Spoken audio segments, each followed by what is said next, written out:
Greg Powers, Dave Campbell's Texas Football, and I'm out here at the Next Level Top 100 Showcase in Houston, joined by the quarterback MVP, Trey Owens. And I have to say, Trey, I've been coming to this camp for a really long time. This quarterback group, it was amazing. You had yourself, you had Brad Jackson, from Cypress Creek. I was really impressed with Ty Hawkins from the San Antonio area, a guy who I knew was super athletic, could really spin the ball well. And there were some guys who really came on throughout the competition, but from start to finish, you were really consistent, and you seem to have a good bond with the receivers. Kind of just talk about what a camp experience like this is like, and is it an honor to win with those guys, on the same field as you? Yeah, I definitely say it is.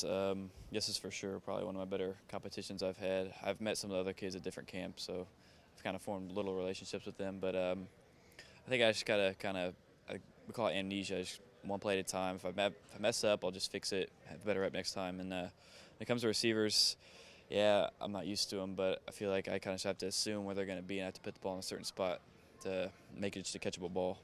Kind of break down your game maybe for somebody that hasn't had a chance to watch you throw. Is there anybody that you feel like you resemble? And if you can't think of that person off the top of your head, what do you feel like are your biggest strengths? I don't know. I really compare myself to anyone because I don't think I'm that big time. But I'm big. Very humble. Big pocket passer. I don't run if I don't need to. So I'll sit back in the pocket, take some hits if I need to. But I'll put the ball in the money every single time. And yeah, just be confident back in the pocket. How important is the leadership side of being a successful quarterback? How do you approach that, and how do you put that into the mix of becoming a better player every day? Well, on a team, you want guys to play for you. You don't want guys to just kind of be there to have fun. I mean, yeah, it's part of it, but you also want to be a family, but you don't want to be just a bunch of singles. You want to be one big family. And I feel like that's something I've worked on this offseason was just get closer with all my teammates so we actually have a reason to fight for each other and basically big old brotherhood. I want to talk a little bit about Cy-Fair. Landon Rink was out here earlier today. He was the defensive line MVP. You were the quarterback MVP. Not too many years ago, team won the state championship. I know that's probably the aspirations that you have as well. What are you guys working in the offseason to help make those necessary steps forward to become a state champion in 2023? Obviously, just like the big old factors like the getting faster, stronger, obviously. But I think the most important part is just growing together as a team. Like, we'll have little team parties and go out to eat, just have a fun time. So really just become closer. What's it like being a Bobcat over there? It's real fun. We call it the mothership. We're like one of the oldest schools in Texas. So we have a big old group of people supporting us. Home games are awesome. Even away games, everyone travels. But it's awesome. I love it. Coming into this camp, you're fresh off of a commitment to Texas.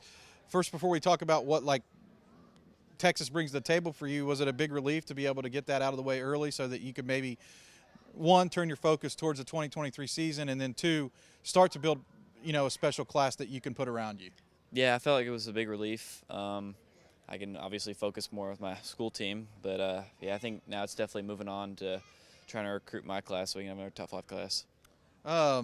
What was it about that UT program that made you feel like it was a good fit for you, that you felt comfortable enough that you could go ahead and pull the trigger? I feel like Sarkeesian does a really good job of putting quarterbacks in the league, and I have a really close relationship with Coach Milwee. He's always comfortable and always have fun. I play with his kids at the games, so it's just like a family already. But also how big of a scale UT is on for me is just a dream, honestly. And I think I'll get really good experience behind Quinn and Arch. You think you're going to be pretty active in the recruiting trail? Is there guys that you have targeted? Is it specifically receivers, or you don't care? You just wanted to put the best class together? I just want to put the best class together. I mean, a team has to be good. You have to have good both sides of the ball. You can't just be offense or defense or one part of the offense. So I say the whole scale, even down to kickers and punters. Trey Owens, he's going to be one of the best in Texas. Already is one of the best in Texas, and UT fans, you should be keeping a special eye on him because he's going to be leading your program one day. Trey, thanks for the time, and congratulations on the big honor today. Thank you. Thanks a lot.